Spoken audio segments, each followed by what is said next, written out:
శ్రుతిస్మృతిపురాణానాం ఆలయం కరుణాలయం నమామి భగవత్పాదశంకరం లోకశంకరం. శంకర భగవత్పాదాచార్యకృతమైనటువంటి శివానందలహరిలో ప్రతి శ్లోకము ఒక అమృత భాండమేనని నేను మీతో ప్రతిరోజు విజ్ఞాపన చేస్తున్నాను. కరలగ్న మృగ కరీంద్రభంగో ఘనశార్దూల విఖండనోస్త జంతు గిరిశో విశదాకృతిశ్చ చేతకుహరే పంచముఖోస్తిమే కుతోభీః అంటారు. ఆ శ్లోకాన్ని ప్రశ్నతో పూర్తి చేశారు శంకరాచార్యుల వారు. కరలగ్న మృగ, ఒక చేతిలో మృగాన్ని ధరించి ఉంటాడు. దాని వెనక ఉండేటటువంటి తాత్పర్యం ఏమిటో ఆ శ్లోకంలో అది ప్రతిపాదించడం ద్వారా శంకరాచార్యుల వారు దీన్ని మనకి సందేశంగా ఇవ్వాలనుకుంటున్నారో చెప్పడం జరిగింది. అలాగే కరీంద్రభంగో, ఆయన గజాసురుడనేటటువంటి ఒక గొప్ప రాక్షసుండి సంహరించాడు. పైకి శివలీలగా ఆ గజాసుర సంహారం వెనక ఉన్నటువంటి విశేషాన్ని ఆంతరముగా గజాసుర సంహారం ద్వారా మనం అనుష్ఠాన పర్యంతంలోకి తెచ్చుకోవలసినటువంటి తాత్వికమైన విషయాన్ని వివరించడం జరిగింది. ఘనశార్దూల విఖండన, శార్దూలము అంటే పెద్ద పులి. ఆయన ఒక పెద్ద పులిని చంపాడు. పెద్ద పులిని చంపడము అంటే పరమశివుడికి పెద్ద పులిని చంపడం పెద్ద విశేషం ఏమిటి? అది కాదు దాని అర్థం. వ్యాఘ్రాసురుడు అనబడేటటువంటి ఒక రాక్షసుణ్ణి సంహరించాడు అని పౌరాణిక గాథ. అంతేకాదు, ఇప్పటికీ కూడా గోదావరి జిల్లాల్లో వ్యాఘ్రీశ్వరము అని ఒక ప్రఖ్యాతమైనటువంటి క్షేత్రం ఉన్నది. అది పుల్లేటికుర్రు అన్న ప్రాంతం దగ్గర నుంచి వ్యాఘ్రీశ్వరం వరకు ఉన్నటువంటి ప్రాంతంలో ఒక ఏటి ఒడ్డున ఒక బ్రాహ్మణుడు ఒక్కడే నడిచి వెడుతుండగా వెనక ఒక పెద్ద పులి ఆయన్ని తరువుకొచ్చింది. తరువుకొచ్చినప్పుడు ఆయన పరిగెత్తి ఇక పరిగెత్తలేక ఆ పుల్లేటి కుర్రు అన్న ప్రాంతం దగ్గరికి నుంచి వెళ్ళి, అంటే పుల్లేటి కుర్రు అన్న పేరు ఎందుకు వచ్చింది అంటే అక్కడ పులి తరవడం ప్రారంభించింది కాబట్టి, పక్కనే ఉన్నటువంటి ఊరు వరకు పరిగెత్తి ఇక పరిగెత్తలేక చెట్టు ఎక్కాడు. పులి చెట్టెక్కలేదు కాబట్టి డెస్సిపోయిన బ్రాహ్మణుడు ఎప్పుడో అప్పటికి కిందకి దిగకపోతాడా, దిగపోతే స్పృహ తప్పి కింద పడకపోతాడా అని చెట్టు కింద కూర్చుంది. ఆయనకి పరమేశ్వరుడు జ్ఞాపకానికి వచ్చాడు. ఆయన ప్రతిరోజు రుద్రాధ్యాయాన్ని పారాయణ చేస్తాడు. ఆయనకి పరమేశ్వరుడు జ్ఞాపకానికి వచ్చి, ఈశ్వరుడి కన్నా నన్ను కాపాడేవాడెవరు అని చెప్పి ఆ చెట్టు మించి ఒక్కొక్క ఆకు త్రుంచి దాన్ని మారేడు దళంగా భావన చేస్తూ శివమంత్రములు చెప్తూ ఒక్కొక్క ఆకు కిందకి విడిచిపెట్టాడు. అవి వచ్చి ఆ పెద్ద పులి మీద పడ్డాయి. పెద్ద పులి మాంసాహారి, అదేం ఆకులు తినదు కదా. ఆ పడుతున్నటువంటి ఆకులు దాని శరీరానికి తగిలాయి. కొంతసేపు అయిన తరువాత ఆ పెద్ద పులి తన శరీరాన్ని వదిలిపెట్టేసింది. అంటే పెద్ద పులి ఉండవలసినటువంటి స్థానంలో పెద్ద పులి అదృశ్యమైపోయి పూర్తిగా ఆయన భక్తికి ఒక శివలింగము ఆవిర్భవించింది. ఒక బ్రాహ్మణుడు నిరతిశయమైనటువంటి భక్తితో తనను పులి తరువుకొచ్చినప్పుడు చెట్టు మించి ఆకులు కింద వేస్తూ శంకరుణ్ణి స్తోత్రం చేశాడు కనుక ఆయనని అనుగ్రహించడానికి పెద్ద పులి శివలింగముగా ఆవిర్భవించినటువంటి ప్రదేశం ఏదున్నదో దానినే వ్యాఘ్రీశ్వరము అని పిలుస్తారు. ఇప్పటికీ ఒక అద్భుతమైనటువంటి శివాలయం ఉంది అక్కడ. వ్యాఘ్రీశ్వరం ఎందరో వెళ్ళి దర్శనం చేస్తూ ఉంటారు. అటువంటి వ్యాఘ్రీశ్వరము అనబడేటటువంటి క్షేత్రం శంకరుని యొక్క అనుగ్రహ విశేషంగా ఏర్పడింది. అది శివలీలా వైభవంగా శంకర భగవత్పాదులు జ్ఞాపకం చేస్తున్నారు. ఒక శ్లోకమే అనేకమైనటువంటి స్థాయిలలో అర్థాన్ని ప్రతిపాదన చేస్తుంది. ఒక స్థాయిలో చూసినప్పుడు కరలగ్న మృగ కరీంద్రభంగో ఘనశార్దూల విఖండనోస్త జంతు అన్నప్పుడు అది సింహానికి అన్వయం. పంచముఖోస్తిమే కుతోభీః అన్నారు కాబట్టి. ఇంకొక స్థాయిలో చెప్పినప్పుడు అది శంకరుడికి అన్వయం. వేరొక స్థాయిలో అది శివుని యొక్క లీలలను ఆవిష్కరిస్తుంది. నాలుగవ స్థాయిలో జగద్గురువులైనటువంటి శంకరాచార్యుల వారు కేవలం జరిగిపోయినటువంటి ఒక లీలని ఆధారం చేసుకుని మాత్రమే దానిని ఆవిష్కరిస్తారు అనుకుంటే అది పూర్ణత్వం అవదు కదా. లోకానికంతటికీ దేశకాలములతో సంబంధం లేకుండా అందించవలసినటువంటి ఒక మహోదాత్తమైనటువంటి విషయాన్ని ఆయన ప్రతిపాదన చేస్తున్నారు. పెద్ద పులి అనేటటువంటిది క్రౌర్యమునకు హింసకు ప్రతీక. సాధారణంగా పెద్ద పులిని ఎక్కడ చెప్పినా కూడా క్రౌర్యానికి హింసకి ప్రతీకగా చెప్తారు. అందుకే అమ్మవారు వ్యాఘ్రాన్ని తనకి వాహనంగా చేసుకుని తిరుగుతూ ఉంటుంది. దాని గురించి శివమహాపురాణంలో ఒక అద్భుతమైనటువంటి విశేషం ఉంది. తల్లి గౌరిగా మారినటువంటి సందర్భంలో ఒక వ్యాఘ్రాన్ని తన యొక్క స్వభావము మార్చుకుని తనని అనుగమించేటట్టుగా చేసి దానిని వాహనంగా చేసుకుంది వింధ్యపర్వతం మీద. అందుకని ఆమె వ్యాఘ్రవాహనాన్ని పొందింది. అలాగే శంకరుడు పులితోలు కట్టుకుంటాడు. పులితోలు మీద కూర్చుని ధ్యానమూర్తి అయి ఉన్నట్టుగా ఆయన 63 లీలామూర్తులలో ఒక లీలామూర్తి దర్శనమిస్తుంది. పులితోలు కట్టుకొనుట, పులిని సంహరించుట అన్న మాటలకు అర్థం ఏంటంటే హింసా ప్రవృత్తిని జయించడం. మనిషికి మనసు ఎప్పుడూ కూడా 2 కోణాల్లోనే పనిచేస్తుంది. ఇది చాలా గంభీరమైనటువంటి విషయాన్ని నేను ప్రతిపాదన చేస్తున్నాను. మనసుకి 3వ కోణం ఉండదు. మనసుకి ఆలోచించడానికి ఎప్పుడూ 2 పార్శ్వాలు ఉంటాయి. ఒకటి ఆలోచిస్తే అభిమానంతో ఆలోచిస్తుంది. ఎవరి ఎందో అభిమానం, ఎవరి ఎందో ప్రేమ, ఎవరి ఎందో పక్షపాతం, వారంటే ఇష్టం. కాబట్టి ఎప్పుడూ వారిని స్మరిస్తుంది. దానికి చాలా ప్రీతి ఉన్నా స్మరిస్తుంది. 2వ పార్శ్వం అంత శక్తివంతమైనది అప్రీతి. అప్రీతి చేత, శత్రుత్వ భావన చేత స్మరణ చేస్తుంది. ఈ 2 తప్ప అసలు 3వ కోణంలో ఇక మనసు ఆలోచన చెయ్యదు. అది ఎప్పుడైనా ఎవరినైనా స్మరిస్తే వాళ్ళ మీద ప్రేమ ఉంటే స్మరిస్తుంది. ప్రేమ, గౌరవము, భక్తి, ఆర్ద్రత, కారుణ్యము ఇవన్నీ ఒక స్థాయిలోనే తీసుకోవాలి. వాటి చేత స్మరణ చేస్తుంది. 2వది విశేషమైనటువంటి క్రోధము చేత స్మరిస్తుంది. ఎవరి మీదో పగ ఉంటుంది, ఎవరి మీదో కోపం ఉంటుంది, ఎవరి మీదో ప్రతీకార ధోరణి ఉంటుంది. అప్పుడు వాళ్ళని స్మరిస్తూ ఉంటుంది. ఈ 2 కాకుండా ఇక 3వది దానికి స్మరించడానికి లేదు. మనసుకున్నటువంటి బలము, మనసుకున్నటువంటి బలహీనత కూడా అంతే. అందుకే భగవద్భక్తి విషయంలో కూడా భగవంతుణ్ణి కూడా కోపంతో స్మరించిన అది భగవత్ స్మరణమే కాబట్టి అనుగ్రహించేస్తాడు. అందుకే భాగవతంలో నారదుడు ధర్మరాజుతో మాట్లాడుతూ ఒక మాట అంటాడు. కామోత్కంఠత గోపికల్ భయమునన్ కంసుండు వైరక్రియా సామాగ్రించి చుపాల ముఖ్య నృపతుల్ సంబంధులై విష్ణులు ప్రేమన్ మీరలు భక్తి మేము ఇది చక్రింగంటి మెట్లైననుద్భామధ్యాన గరిష్ఠులైన హరిచందన్ వచ్చు ధాత్రీశ్వర అంటాడు. క్రోధము చేత స్మరిస్తుంది.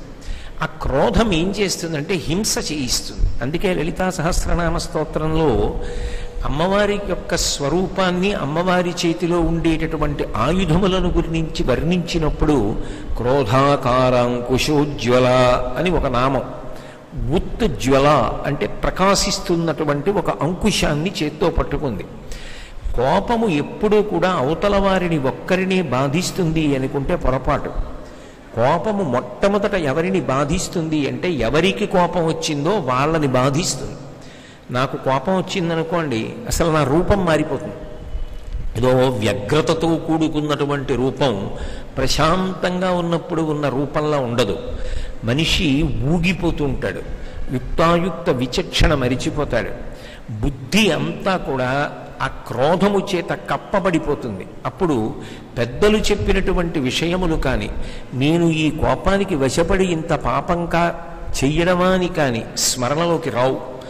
అందుకే అది ముందు ఎవరికొచ్చిందో వాళ్ళని బాధ పెడుతుంది. కాబట్టి అంకుశం పట్టుకుని ఏనుగుని కుంభస్థలం మీద పొడిస్తే దానికి విశేషమైనటువంటి బాధ, ఆ అంకుశానికి అది వశపడుతుంది. అలాగే క్రోధం ఏం చేస్తుందంటే మొదట ఎవరిని పాడి చేసేస్తుంది అంటే హింస కోపం చేత అవతల వారి పట్ల చేయడం మాట అలా అట్టెపెట్టండి. ముందు కోపం ఎవరికి వచ్చిందో వాడు పాడైపోవడం ప్రారంభమవుతుంది. ఆ కోపంలో ఏం చేస్తున్నాడో తెలియదు. అందుకే వాల్మీకి రామాయణంలో సుందరకాండలో స్వామి హనుమ కొన్ని మాటలు అంటారు. క్రుద్ధ పాపం న కుర్యాత్కః క్రుద్ధో హన్యాద్గురూనపి క్రుద్ధ పరుషయావాచ నరం సాధు నధిక్షిపేత్ ధన్యాస్తే పురుషశ్రేష్ఠాః ఏ బుద్ధ్యా కోపముద్ధితం నిరుంధంతి మహాత్మానో దీప్తమగ్ని నివాంభస యస్య మత్పఠితం క్రోధం క్షమయైవ నిరస్యతి యథోరగస్త్వచం జీర్ణాం సవై పురుషముచ్యతే అంటారు. క్రుద్ధ పాపం నకుర్యాత్కః, ఆయన ఎంత మంచివాడు కానివ్వండి, విశేషమైనటువంటి కోపమునకు వశపడిపోయాడు అనుకోండి, ఆ క్షణంలో ఆయన ఏం చేస్తాడు అన్నది ఎవ్వరికీ తెలియదు. ఎంత దారుణమైన హింస అయినా చేస్తాడు.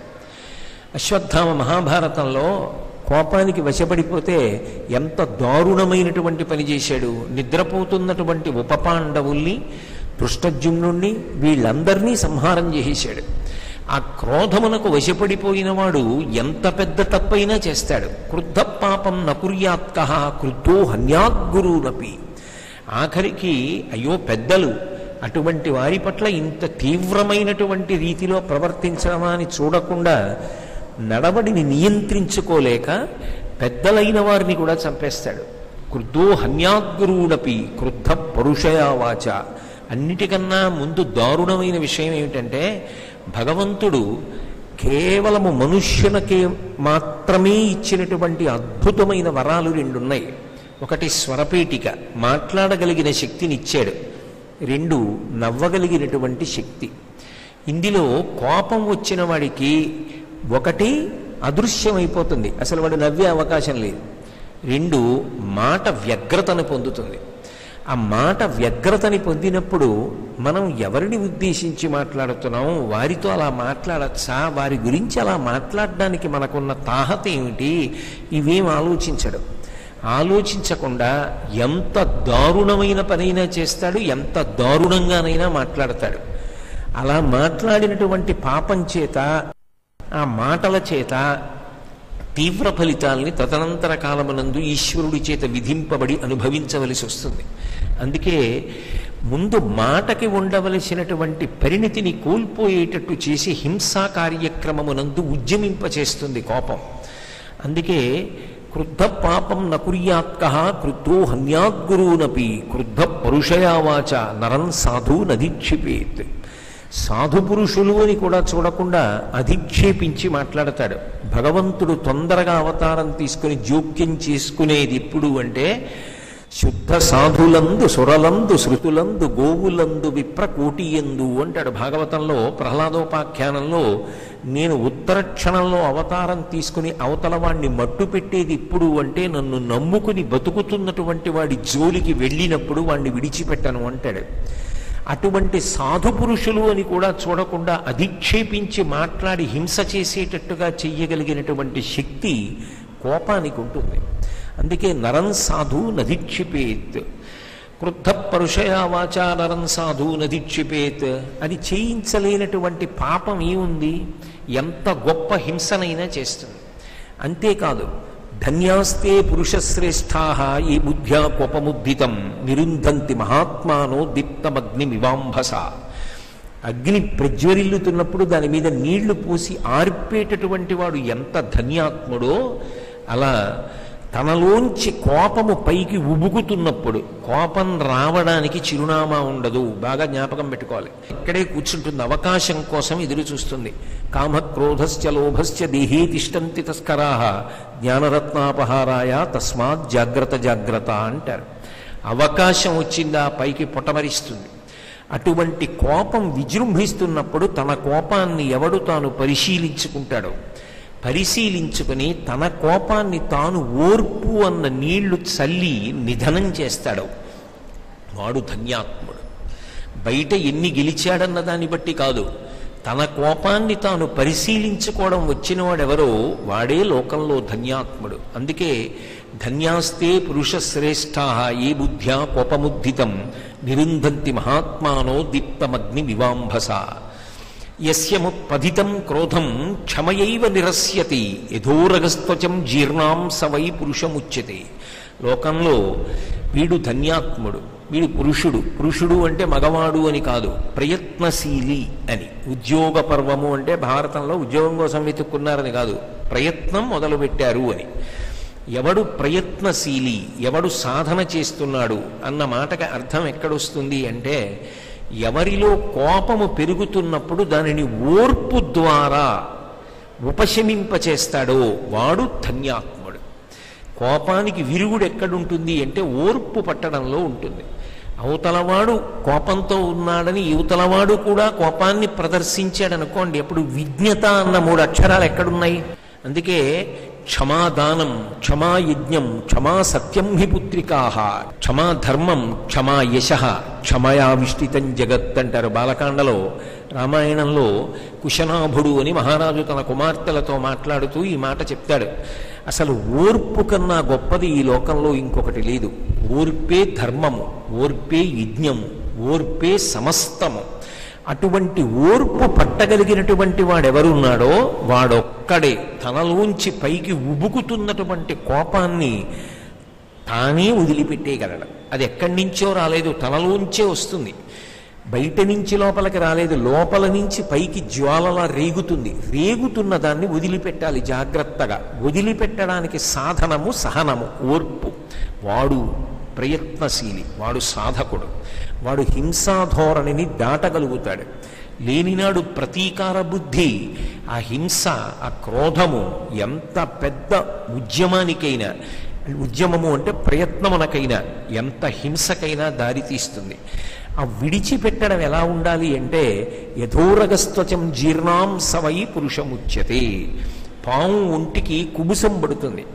కుబుసం పట్టినప్పుడు నిజానికి చంద్రకిరణములు పడినా సూర్యకిరణములు పడినా పాము మెరిసిపోతూ ఉంటుంది. దాని శరీరానికి కొంత రక్షణ కూడా ఉంటుంది ఆ పులుసు ఉన్నప్పుడు.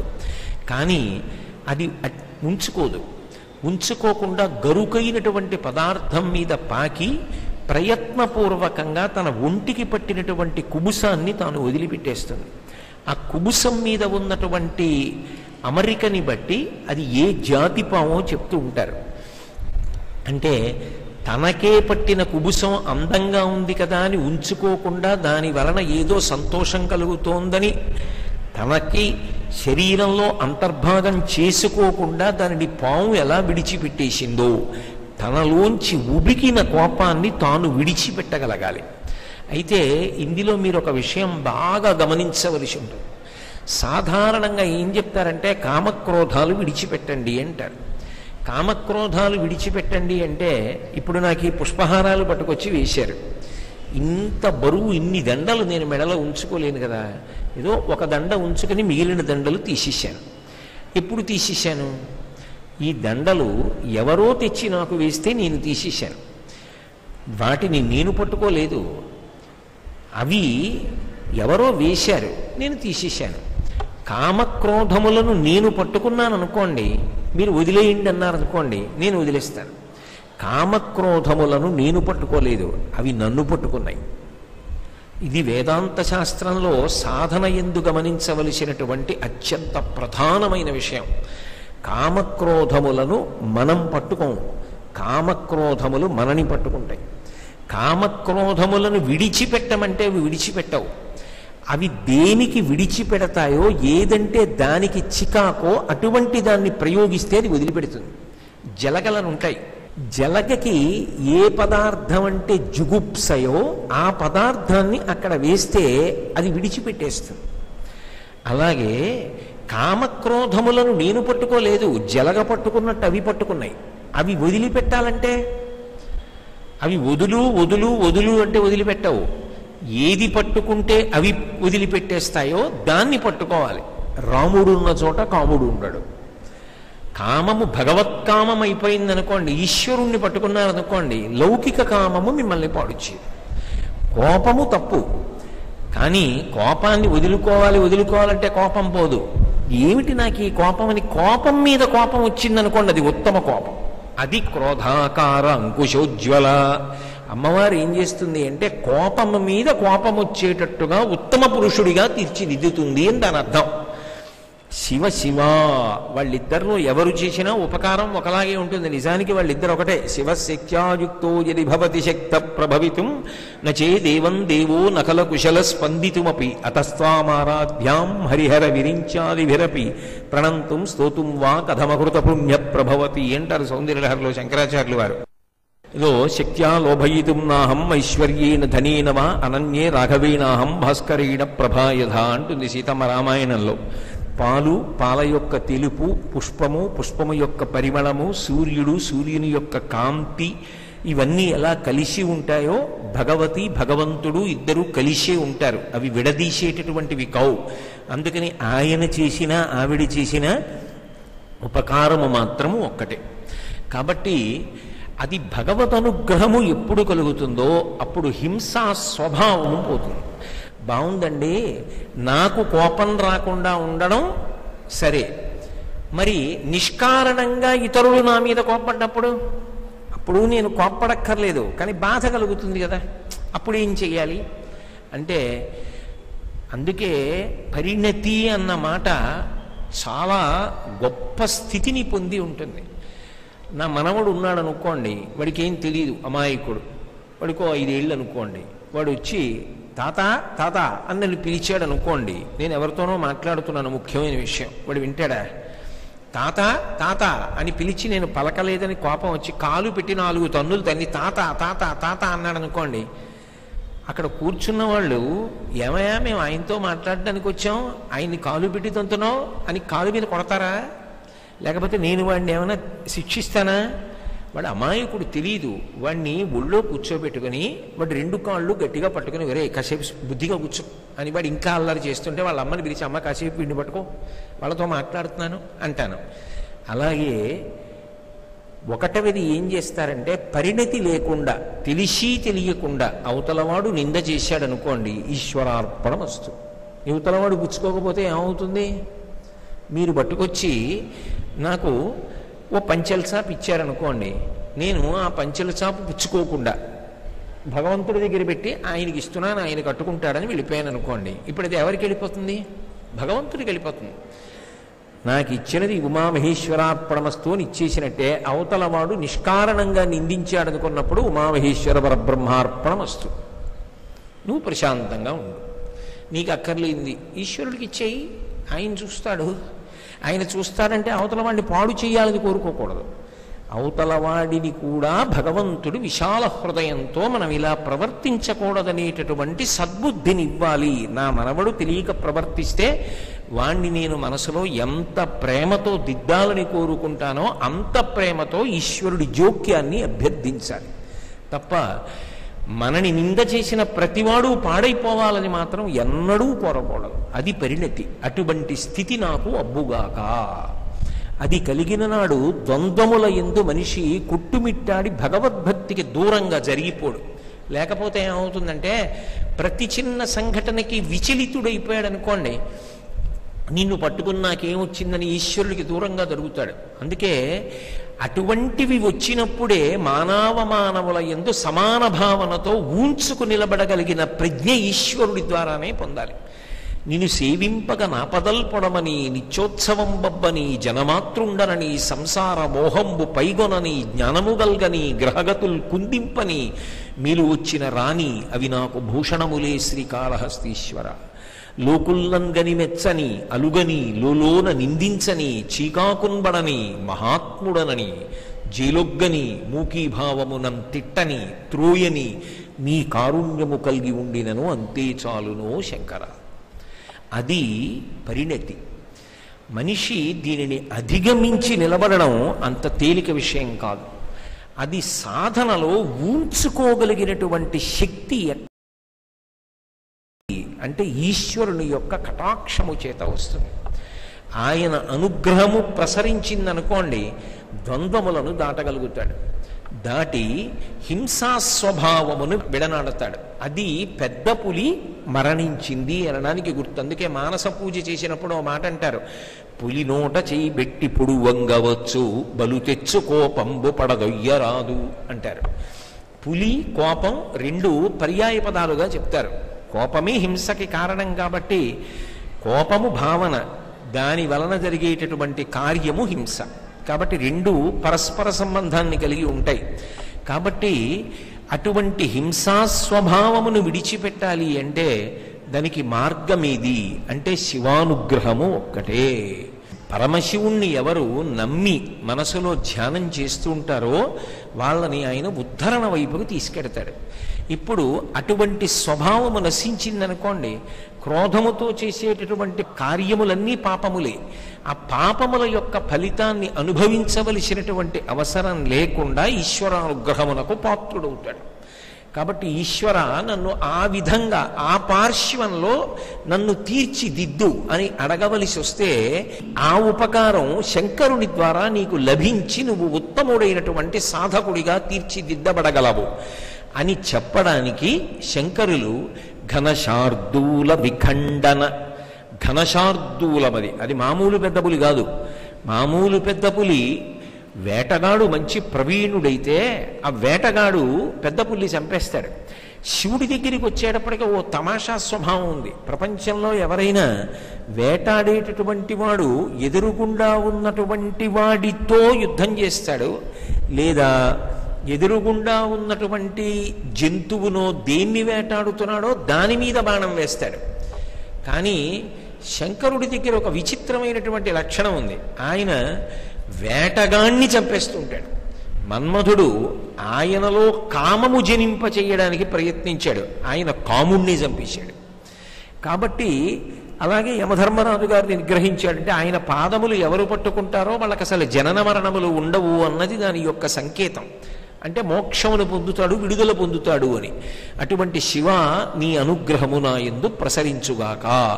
మనిషి జన్మ ఎత్తి కూడా పాడైపోవడానికి ప్రధానమైనటువంటి కారణమైన హింసాస్వభావమును విడనాడడానికి సాధనలో అత్యంత ఉపకరించేటటువంటి విశేషము శివారాధనయే. శివభక్తిని మించినది మనిషిని మనిషిగా తీర్చిదిద్దడానికి ఇంకొకటి లేదు. అందుకని ఆ శివారాధన మరిచిపోవద్దు సుమా అని చెప్పడానికి శంకర భగవత్పాదులు ఘనశార్దూల విఖండన అస్తజింతు శివా